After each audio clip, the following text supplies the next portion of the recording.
तो hello hi how are you, कैसे हो आप सब? Good, fine. मैं भी बहुत अच्छी हूँ और आशा करती हूँ कि आप सब भी बहुत अच्छे होंगे, ठीक होंगे और तंदुरुस्त होंगे। तो आज की जो क्लास है वो क्लास 9th की chapter number 8 predicting what will come next exploring the sequence. Okay, ये आपके पास चैप्टर चल रहा है क्लास 9 का, गणित मंजरी से चैप्टर लिया गया है और बहुत ही अच्छा है, इंटरेस्टिंग चैप्टर है, आपके सिलेबस में फर्स्ट टाइम ऐड हुआ है। ठीक है, ठीक है।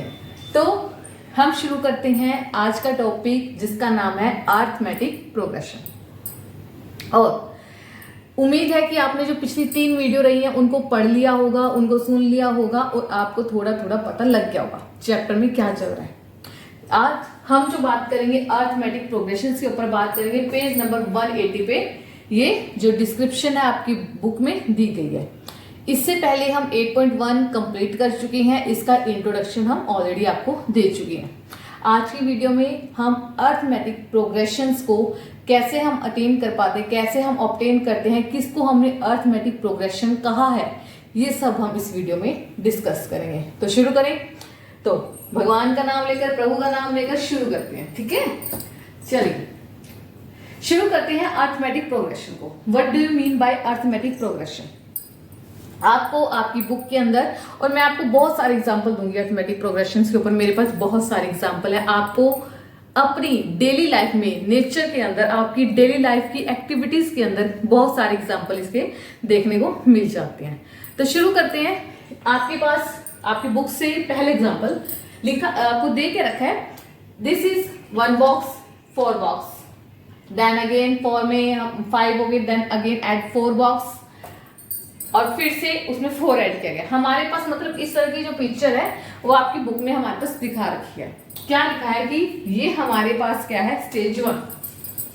ठीक है, स्टेज 1 है ये, जहां पे आपके पास एक बॉक्स है। आपको कुछ भी दिमाग में प्रेशर ना लेकर सिर्फ और सिर्फ इधर फोकस करना है और देखना है कि मैं क्या बता रही हूँ, और अकॉर्डिंग जैसे जैसे आप पढ़ते जाओगे आपको पता लगता रहेगा कि कैसे हमने एपी सीरीज का फॉर्मूला ड्राइव कर लिया है। ठीक है, तो आपको एक इमेजिन करना, एक बॉक्स है, उसके बाद हमने उस बॉक्स के साथ 4 बॉक्स और ऐड कर दिए। दिस इज 1, देखो हमने 4 बॉक्स और ऐड कर दिए।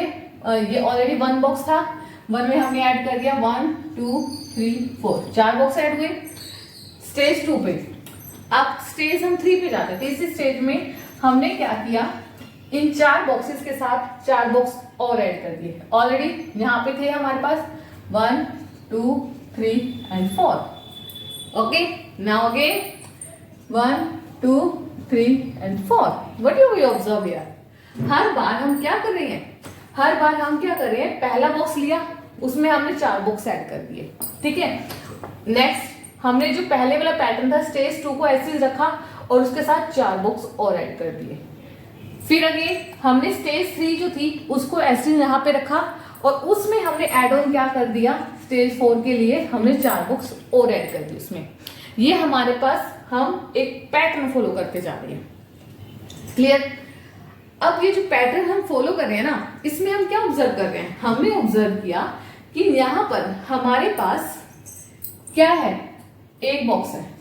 ओके, यहां पर हम ऑब्जर्व करें कि हमने जो फर्स्ट बॉक्स था वो तो ऐसे रहा, उसके साथ हमने 4 बॉक्स और लगा दिए। ये चीज ऑब्जर्व करी। नेक्स्ट में हमने क्या ऑब्जर्व किया, हम ऑब्जर्व करें कि जो पहले से 1 + 4 था वो तो एस्टिज है। नाउ अब हमने क्या करा, उसमें 4 बॉक्स ऐड कर दिए और फर्स्ट बॉक्स ऐड 4 बॉक्स मोर, देन अगेन 1 + 4 + 4 हमने 4 बॉक्स और ऐड कर दिए। थोड़ा और आगे चलते हैं। इस स्टेज पे हम क्या कर रहे हैं, हमारे पास जो पिछला पैटर्न था एस्टिज, यहां तक का पैटर्न सेम रहा और हमने क्या करा, उसमें 4 बॉक्स और ऐड कर दिए। यहां तक कोई डाउट है? मुझे लगता नहीं यहां तक कोई डाउट आपको आया होगा। अब देखो हो क्या रहा है यहाँ पे, एस्टिज, ये एस्टिज, अब यहाँ 4 आया। ठीक है, क्या मैं इस चीज को ऐसे लिख सकती हूँ, 1 + के 2 × 4? कोई फर्क तो नहीं पड़ने वाला मुझे। अगर मैं 4 + 4 लिखूं तो 8 बनेगा, तो 2, अब 2 बार 4 आ चुका है मेरे पास, तो 2 × 4 करके लिख सकती हूँ मैं बड़े इजिली से। सिमिलरली मैं इसको 2 × 3 × 4 करके लिख सकती हूँ। यहाँ पे भी मेरे साथ कोई फर्क नहीं पड़ा, तो मैंने बिल्कुल आसान से लिख दिया। यहाँ पे मैं लिख दिया 1, यहाँ पे लिख दिया 1 + 1 × 4। ठीक है, तो ये जो चीज मैं लिख रही हूँ यहाँ पे, अब इसको मैं किसी अच्छे से तरीके से लिखने वाली हूँ, ये ध्यान रखना। ठीक है, अब ये देखो यहाँ पे मैं लिखा 1 1 1 + दिस एंड लाइक दिस। इस चीज को मैं इस तरफ लिख दे रही हूँ। ठीक है, मैंने लिखा है 1, देन अगेन 1 + 1 × 4, 1 + 2 × 4, 1 + 3 × 4। ठीक है, और अगर यही पैटर्न मैं आगे भी फॉलो करती रहूंगी तो मेरे पास नेक्स्ट आएगा 1 + 4 × 4, 1 + 5 × 4, मतलब इस तरह से चलता रहेगा अगर मैं बात करूं। ठीक है, अच्छा अब ये बताओ यहाँ पे क्या चीज कॉमन है? कॉमन चीज क्या दिख रही है आपको? आपको कॉमन ये नजर आ रहा है कि हर बार एक डिजिट जो 4 है उसको मैं हर बार ऐड कर रही हूँ। यही चीज कॉमन है ना हमारे पास। यहाँ पे मैंने देखा ये 4 ऐड कर दिया, नेक्स्ट स्टेप पे फिर से 4 ऐड कर दिया, उसे नेक्स्ट स्टेप पे फिर 4 ऐड कर दिया। हर बार एक कांस्टेंट नंबर, एक कांस्टेंट डिजिट हम ऐड कर रहे हैं उसके अंदर। ठीक है, तो ये हमारे पास एक तरह से सीक्वेंस बन गया। सीक्वेंस क्या होता है? एक तरह की ऑर्डर लिस्ट है ना सीक्वेंस। तो ये जो इस तरह का जो सीक्वेंस है ना, जहां पर हम एक हर बार एक कांस्टेंट नंबर ऐड कर रहे हैं, तो हमारे पास उस तरह का जो सीक्वेंस होगा उसको हम कहेंगे अरिथमेटिक प्रोग्रेशन या sequence. Okay, now come to the definition, then we will discuss it again. देखो क्या लिखा है, सीक्वेंस वो सीक्वेंस इन विच, जिसके अंदर difference between the two consecutive terms is constant. Difference जो होगा किन्हीं भी दो कंसेक्यूटिव टर्म्स का, difference between any two consecutive terms. Consecutive terms में जो टर्म्स लगातार आ रही है उनके बीच का डिफरेंस कांस्टेंट होगा, और उसे ही हम क्या कहेंगे? अरिथमेटिक प्रोग्रेशन और एपीसी। ठीक है, अच्छा अब देखो इसमें कांस्टेंट आपने क्या फाइंड आउट करा? इस पूरे के पूरे में हमने कांस्टेंट जो फाइंड आउट किया वो 4 किया, पर डिफरेंस कहाँ निकाला हमने? ये तो हमें नहीं पता लगा। डिफरेंस क्या है? मैंने लिखा है ना कि consecutive difference between two consecutive terms. अब देखो वो कंसेक्यूटिव टर्म्स कैसे बनती हैं, ये देखो जरा। इसको मैं सॉल्व कर रही हूं तो ये बन रहा है 1, इसे जब सॉल्व किया तो ये बन जाएगा 5, ये बन जाएगा 9, ये आएगा मेरे पास 12 13 and this will come 17 and this come 21। Okay, अब देखो मैं इस सीक्वेंस को, ये जो सीक्वेंस लिखा है मैं इसे किस तरह से लिख सकती हूँ?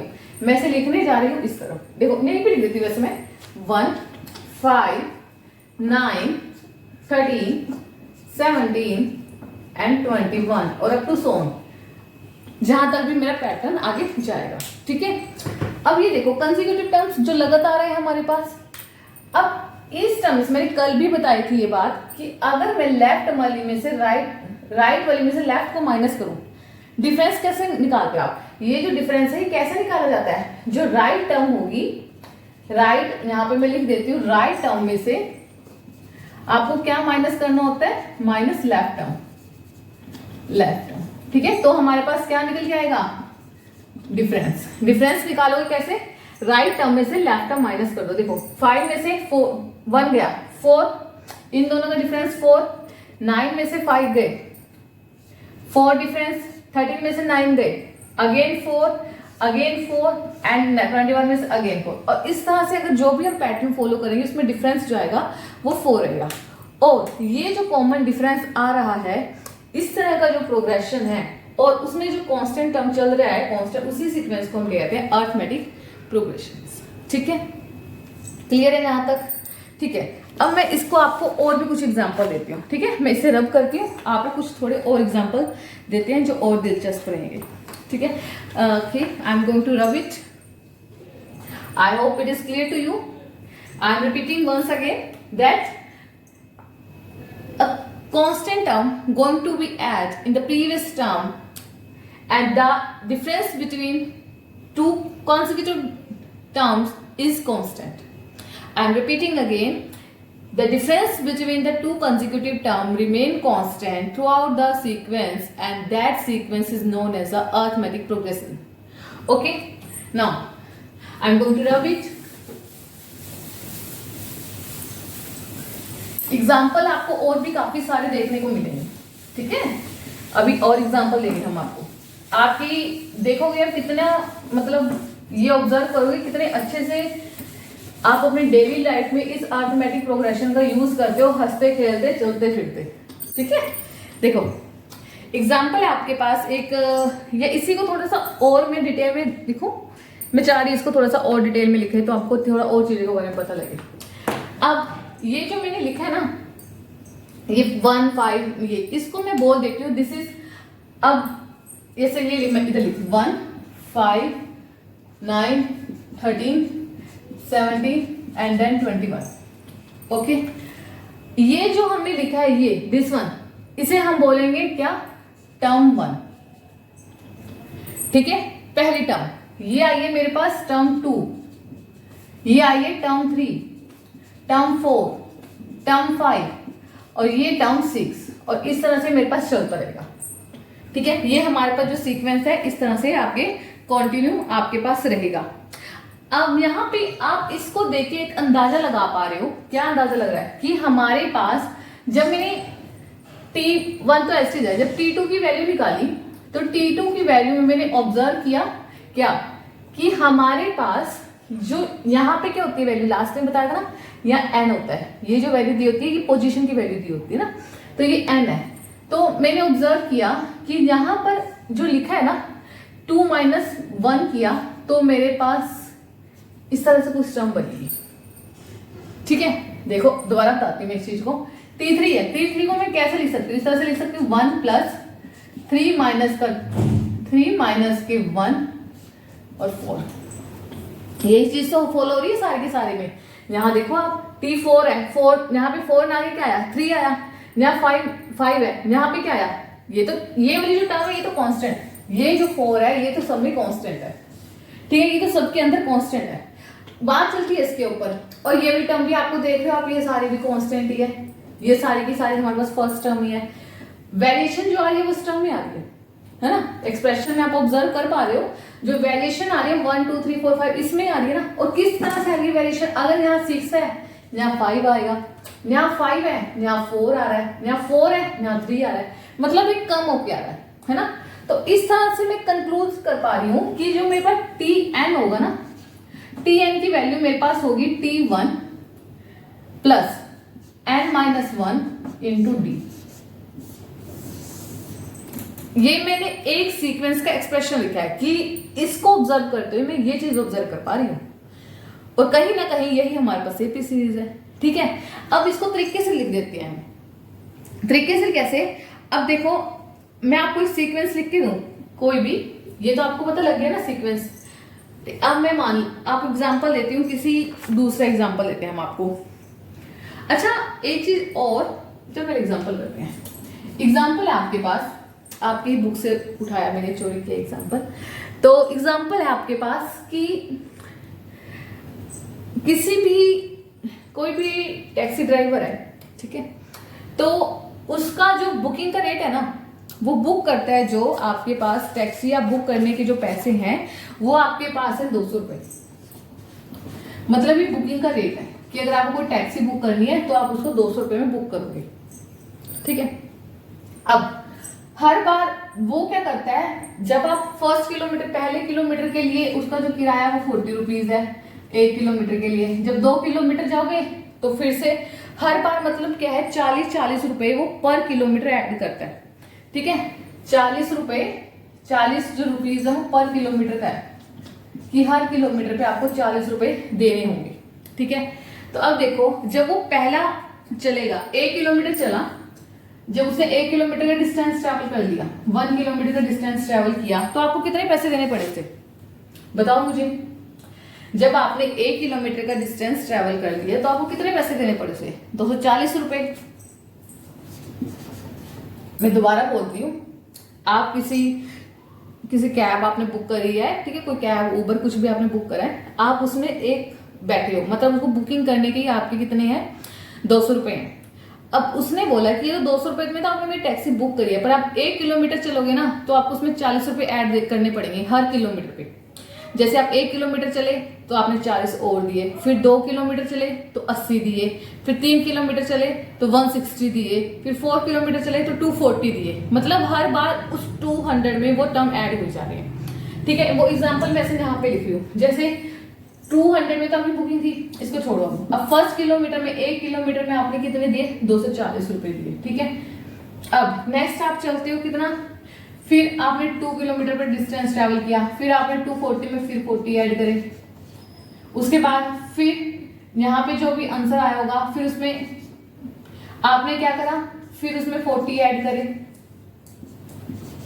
ठीक है, इस तरह से आप देखोगे कि 240 में हमने पहले किलोमीटर पे दिए, फिर दूसरे किलोमीटर पे इतना दिया, फिर थर्ड किलोमीटर जब हम 3 किलोमीटर जब हमने ट्रैवल कर लिया तो हमने इतने पैसे दिए उसको, फिर 4 किलोमीटर पे हमने कितने दिए, अब हमने 240 प्लस 40 प्लस 40 और अगेन 40।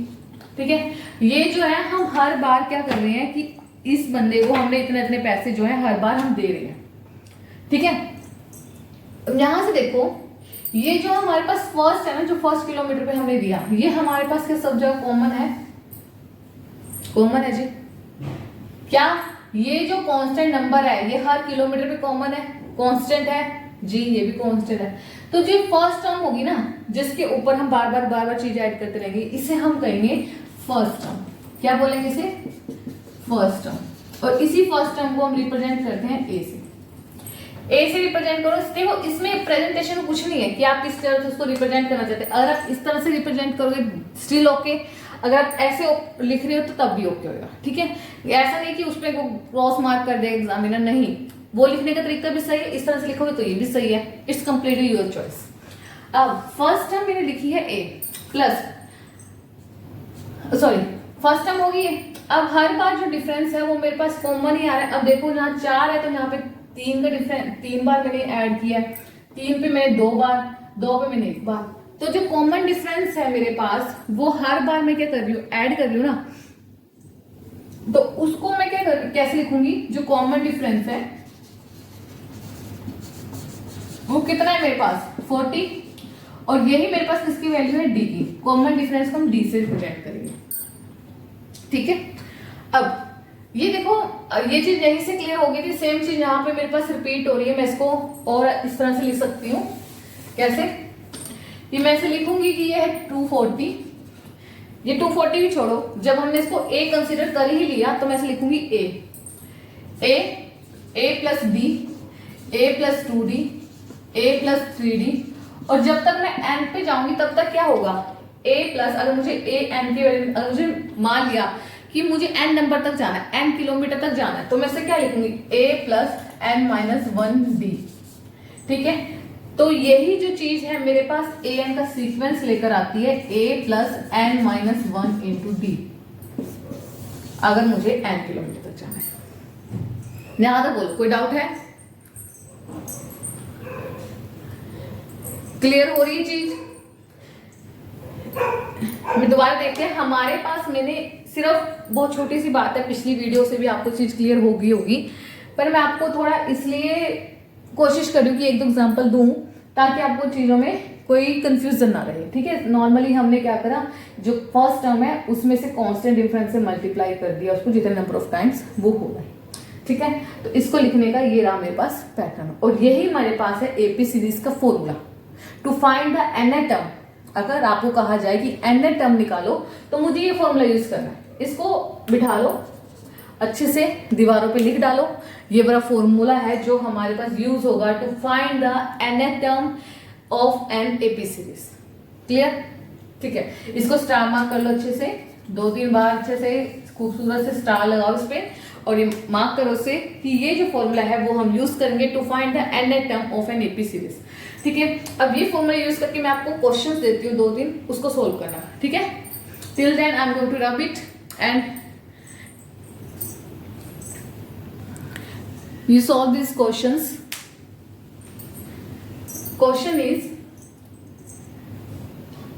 एक सीक्वेंस दे दिया, ठीक है, तो अब इसमें देखो हमें निकालना क्या है, हमें फाइंड आउट करना है right there nth term. Okay, आपकी एक्सरसाइज के लिए क्वेश्चन है मैथ्स में, राइट द nth टर्म आपको निकालनी है। एनएट टर्म निकालने। ओके, क्वेश्चन है आपके पास पेज नंबर 182 पे है। ओके, एनएट टर्म निकालनी है, यूज करेंगे वही। सबसे पहले मैं चेक करूंगी इसमें कॉमन डिफरेंस। अच्छा, एक और बात है कि अगर तो आपके पास डिफरेंस कॉमन हुआ then it is in AP, otherwise not. Consider it again. I am saying कि अगर जो सीक्वेंस में जो डिफरेंस है वो क्या होता है, कॉमन है। अगर जो सीक्वेंस में हम डिफरेंस ले रहे हैं वो कॉमन है, only then it is in AP, तभी वो एपी में होगा। अगर डिफरेंस कॉमन नहीं हुआ तो वो एपी में नहीं है। बार बार सबसे पहले आपको यही चेक करना है सीक्वेंस के अंदर, ठीक है। तो सीक्वेंस के अंदर आप यही चेक करोगे क्या जो डिफरेंस आ रहा है मेरे पास वो कॉमन आ रहा है। अगर डिफरेंस कॉमन है तब तो ठीक है, तब तो वो एपी है, अदरवाइज वो एपी सीरीज नहीं है, ठीक है। तो इसमें हम क्वेश्चंस जो हमें दिए हैं, सबसे पहले ये स्टार वाली बात है भाई, इसको स्टार मार्क कर लेना, ठीक है। तो इसमें हम सबसे पहले क्या करेंगे, डिफरेंस निकालेंगे। डिफरेंस देखो कैसे निकालेंगे, क्या बताया डिफरेंस निकालने के लिए, डी निकालना है मुझे, ठीक है। तो इसको मैं ये A1 है, ये A2, A3, A4 up to so D निकालना है मुझे। डी निकालने के लिए क्या करोगे, A2 माइनस A1, ठीक है। कैसे लिखोगे, 5 माइनस के 2 is equal to 3। Okay, now again A3 minus के 2। हम कर तो वैसे और लिख भी सकते हैं चीजें, पर आपको क्योंकि पेपर में लिखना है, नोटबुक्स बनानी है, तो उसके लिए आपको थोड़ा पैटर्न तो फॉलो करना पड़ेगा ना इस चीज के लिए। तो A3 में से मुझे क्या माइनस करना है, A2। A3 कितने है मेरे पास, A3 मेरे पास है 8 माइनस के 5, क्या है मेरे पास 3। ओके, अगेन वैसे दो में डिफरेंस सेम आ चुका है, तो थर्ड में भी डिफरेंस सेम ही आएगा, क्योंकि ये फर्स्ट क्वेश्चन है तो एक बार मैं करके दिखा दे रही हूँ आपको। 11 माइनस के 8 अगेन 3, ठीक है। तो फिर से डिफरेंस जो आया वो मेरे पास कितने का आया, 3 का आया। तो कॉमन डिफरेंस की वैल्यू मेरे पास आ गई 3, ठीक है। यहां से मुझे ये चीज क्लियर हो गया कि जो सीक्वेंस है वो एपी में तो है। अब मुझे क्या निकालनी है इसकी, एनएट टर्म। तो लिखेंगे हम to find its nth term using formula. हम कौन सा फॉर्मूला यूज करेंगे, यूजिंग फॉर्मूला। हम फॉर्मूला यूज करने लगे हैं, which one? Formula is an is equal to a plus n minus 1 into d, ठीक है। एनएट टर्म ही निकालनी है, एनएट ऐसे देगा, ठीक है। तो लिखो यहाँ पे a n is equal to a की वैल्यू कितनी है यहाँ पे, चाहे यहाँ पे लिख देना a, यहाँ पे ऐसे लिख दो कि जो a होता है ना ये हमारे पास पहली टर्म होती है, आप इसको a1 इस तरह से लिख सकते हो, a1 plus n minus 1 into d, ठीक है। तो आपको इस तरह से लिखते हैं। तो हमारे पास ये देखो फर्स्ट टर्म कौन सी है मेरे पास, फर्स्ट टर्म है ये 2 plus n minus 1 into D. D कितना है, क्या है डिफरेंस कितना है, 3। कैसे लिखोगे इसे, 2 प्लस 3n माइनस के 3। सॉल्व करोगे इसे, आ जाएगा 3n माइनस के 1। तो मेरे पास आया an का जो एक्सप्रेशन आया वो 3n माइनस का 1 आया, ठीक है। जो हमारे पास सीक्वेंस एक्सप्रेशन आया वो ये रहा, ठीक है। सिमिलरली आप इस तरह से फाइंड आउट करोगे। ये क्वेश्चन में मैं आपको कॉमन डिफरेंस दिखा रही हूँ, एनएट टर्म के डायरेक्ट दिखाऊंगी, ठीक है। बाकी का जो प्रोसेस है वो आप खुद करना, homework for you, got it. तो हियर a की वैल्यू कितनी है, -5 a1 मोलस है, ठीक है। a1 की वैल्यू -5, कॉमन डिफरेंस निकालना है मुझे। अगेन कॉमन डिफरेंस के लिए d is equal to a2 minus के a1, कितना है a2 की वैल्यू -1 माइनस, अब ये कितना है माइनस का 5, आंसर आ जाएगा -1 minus minus plus 6 is equal to plus का 5। Again d is equal to a3 minus के a2, 3 this is a3, this is a2, this is a1, a3 3 minus minus का 1, माइनस का 1, यस। तो मेरे पास ये कितना आ जाएगा, माइनस माइनस प्लस 4। ओ मैंने यहाँ पे 6 लिख दिया ना, 5 है, डिजिट थोड़ा चेंज होगा, 5 है ना, तो यहाँ पे 4 आएगा। I was also thinking why this is going on, ठीक है। तो यहाँ पे मेरे पास क्या आएगा, प्लस का 4 प्लस का 4। अब 7 में से 3 सब्ट्रैक्ट करोगे तो फिर से आएगा 4। तो कॉमन डिफरेंस की जो वैल्यू आ गई मेरे पास वो आ गई है 4। ये कॉमन डिफरेंस है। ये हमारे पास a1 की वैल्यू है कितनी, माइनस के 5। फॉर्मूला लगाते हैं, क्या फॉर्मूला है, an is equal to a1 plus n minus 1 into D. a1 कितना है, माइनस का 5 plus n minus 1 into D. Wait is D है 4, then minus 5 plus 4n minus के 4। Now 4n, this is minus, then it becomes minus के 9। Okay, तो ये मेरे पास आ गए एक्सप्रेशंस। क्लियर है। तो इस तरह से मेरे पास ये 2 एग्जांपल थे, आपकी एक्सरसाइज के एग्जांपल है, ये आपने किए। अब हमारे पास आता है नेक्स्ट, वो आप खुद से करोगे। एक क्वेश्चन आप खुद करोगे, एक मैं करा दूंगी, ठीक है।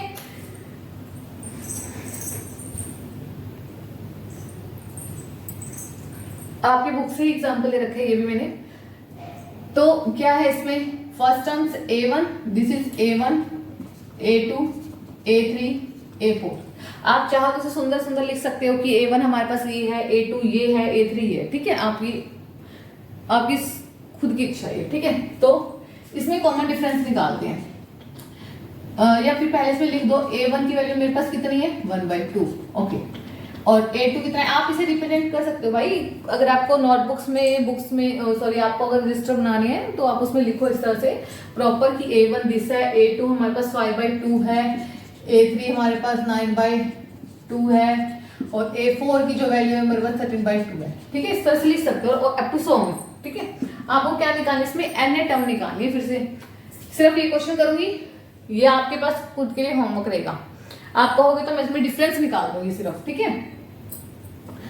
तो इसमें देखो मेरे को क्या निकालना है, कॉमन डिफरेंस निकालना है। क्या निकालना है, a2 माइनस के a1 करके निकालना है कॉमन डिफरेंस की जो वैल्यू है। डी को मैं थोड़ा अच्छे से बना देती हूँ के साथ, ठीक है। यो अब a2 कितना है, 5/2 माइनस के 1/2।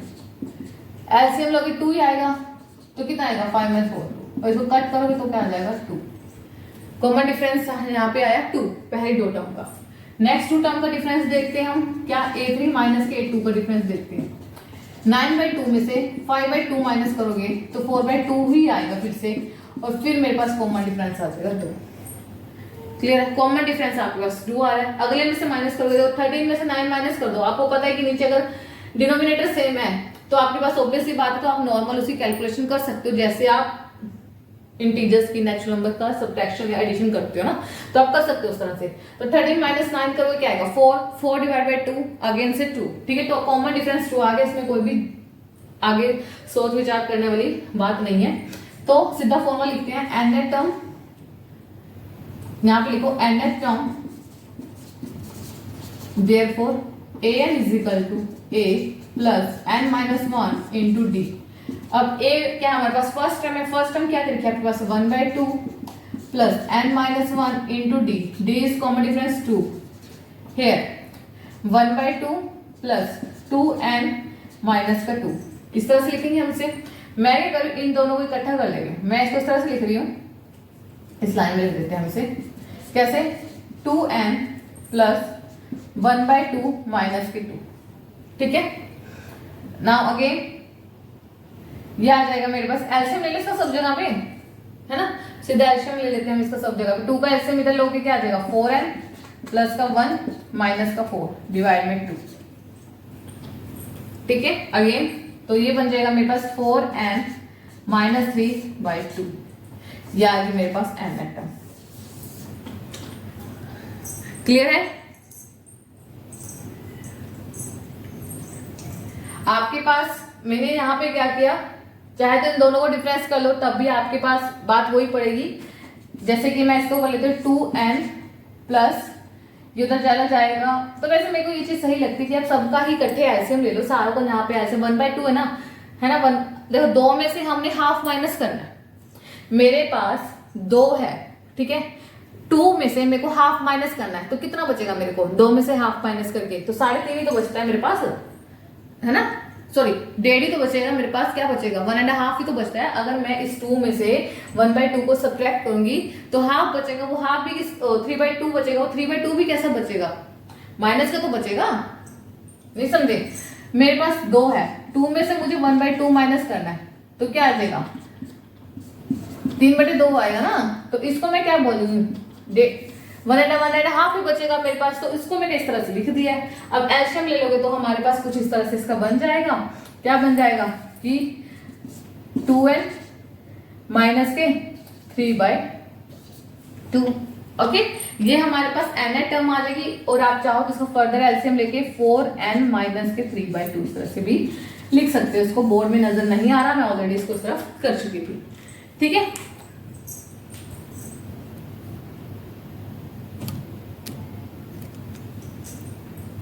तो अब कोई डाउट रहता है? मुझे लगता नहीं अब कोई डाउट रहना चाहिए। इस क्वेश्चन को आप खुद से सॉल्व करोगे, इसमें आपका जो कॉमन डिफरेंस आएगा, कॉमन डिफरेंस देखो इसमें क्या आएगा बेटा, कॉमन डिफरेंस यहाँ पे 3.5 में से 1.5 जो माइनस करोगे तो आपके पास आएगा 2, हाँ 2 आएगा हमारे पास। ठीक है, सिमिलरली 7.5 में से 5.5 माइनस करोगे तो कॉमन डिफरेंस आपके पास आएगा 2, ए की वैल्यू मेरे पास 1.5, use the formula and solve it. Okay, one more thing I want to tell you. Firstly I'm going to rub it.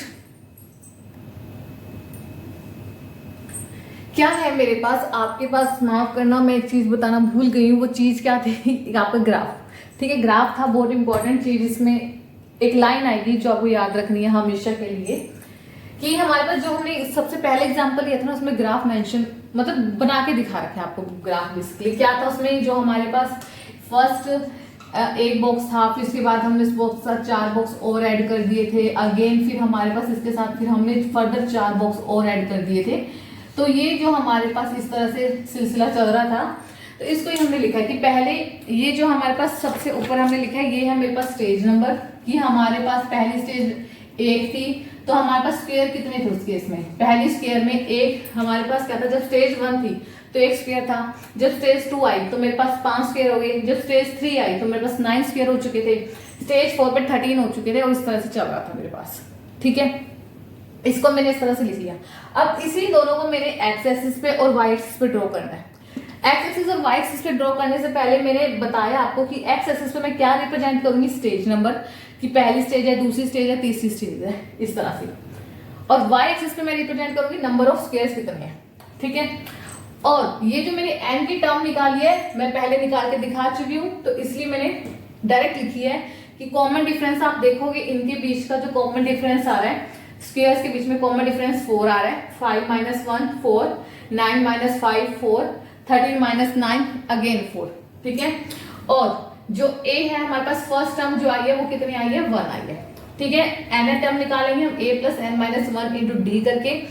Sequence हमारे पास एपी में है, सो उसमें कोई विचार, कोई डबल डाउट करने की जरूरत नहीं है, सीधा an की वैल्यू आ जाएगी मेरे पास 4n - 3। अब जब मैं इसको ड्रॉ करूंगी ना ग्राफ पे ड्रॉ करोगे, देखो जब 1 है एक्स एक्सिस, जब हमारे पास स्टेज की वैल्यू 1 है तो हमारे पास स्क्वायर की वैल्यू भी कितने है, 1 है। अब जो 1 है वो इधर और इधर कहीं पे होगा, है ना। ग्राफ तो आपको ड्रॉ करना आता होगा ना, you are 9th class student, I hope you know all about it. तो ग्राफ में यहाँ पे 1,1 बनेगा। ठीक है, ये वाला पॉइंट मेरे पास बनेगा। ठीक है, इस तरह से मैंने इसको मार्क कर दिया। ठीक है, उसके बाद नेक्स्ट है 2 पॉइंट और 5 पॉइंट। जब स्टेज कितनी है, 2 है, ये वाली स्टेज का पॉइंट 2 है, तो यहाँ पे 5, यहाँ पे क्या है 5 होगा, तो इस तरह से मेरे पास बनेगा।